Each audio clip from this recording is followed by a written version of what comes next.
आज ही Doubtnut app download करें। Doubtnut पर होगा अब आपके सभी मैथ्स, केमिस्ट्री, फिजिक्स और बायोलॉजी डाउट्स का सफाया। बस अपने क्वेश्चन की फोटो खींचो, उसे क्रॉप करो और तुरंत वीडियो सोल्यूशन पाओ। Download now. इस क्वेश्चन में हमारे पास दिया हुआ है कि the attractive force between molecules of a molecular crystal are, मतलब कि मॉलिक्यूलर क्रिस्टल वाले मॉलिक्यूल्स के बीच में अट्रैक्टिव फोर्स कौन सा होता है। ठीक है, और ऑप्शन दे रखे हैं relatively weak dipole dipole interaction, या रिलेटिवली वीक डिस्पर्सन फोर्सेज, या स्ट्रॉन्ग हाइड्रोजन बॉन्डिंग, या कोई सा भी, इन तीनों में से कोई सा भी। तो आइए मैं एक एग्जांपल के तौर पे पहले लेके चलता हूँ। सबसे पहला एग्जांपल मैं यहाँ पे बताने जा रहा हूँ नेफ्थलीन के लिए। तो नेफ्थलीन जो होता है, जिसका कि मॉलिक्यूलर स्ट्रक्चर मतलब फार्मूला अगर हम लिखना चाहें तो वो C10H8 का होता है। ठीक है, तो हम जानते हैं कि ये जो है एक नॉन पोलर मॉलिक्यूल है। ठीक है, नॉन पोलर मॉलिक्यूल है, और हम एक चीज़ और अच्छे से जानते हैं कि लाइक डिजॉल्व्स लाइक। ठीक है, मतलब लाइक तरह एक तरह के कंपाउंड जो है वो अपने सिमिलर तरह के सॉल्वेंट में डिसॉल्व कर जाते हैं। तो नेफ्थलीन हम देख सकते हैं कि नॉन पोलर मॉलिक्यूल है, तो नॉन पोलर मॉलिक्यूल जो है वो नॉन पोलर सॉल्वेंट में आसानी से डिसॉल्व हो जाएगा। ठीक है, और ये देख सकते हैं नॉन पोलर मॉलिक्यूल है, मतलब ये सिर्फ एक डिस्पर्सन फोर्स की वजह से एक दूसरे के साथ इंटरैक्टेड रहता है। डिस्पर्सन फोर्स जो है वो यहाँ पे काम कर रहा होता है। ठीक है, तो नेफ्थलीन जो है वो नॉन पोलर सॉल्वेंट जैसे कि बेंजीन हो गया, उसमें रीडली डिसॉल्व करता है, डिसॉल्व्स इन बेंजीन। बेंजीन में बहुत आसानी से डिसॉल्व कर जाता है, लेकिन अगर वाटर की बात की जाए तो वाटर में बहुत कम डिसॉल्व करता है ये, लेस डिसॉल्व। ठीक है, वाटर में ये बहुत कम डिसॉल्व होगा।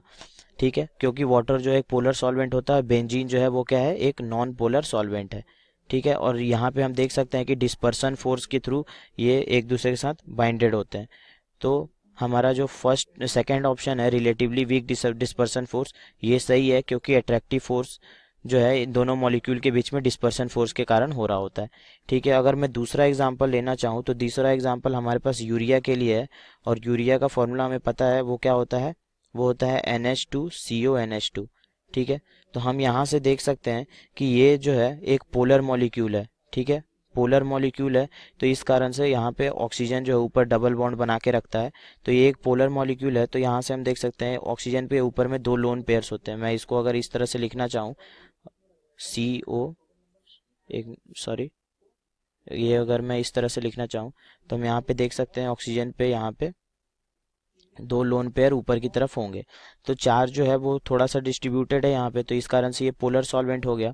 ठीक है, अब पोलर सॉल्वेंट हो गया तो हम क्या बता सकते हैं कि पोलर सॉल्वेंट में मतलब सॉरी, ये एक पोलर मॉलिक्यूल हो गया, तो पोलर सॉल्वेंट में आसानी से डिसॉल्व कर जाएगा।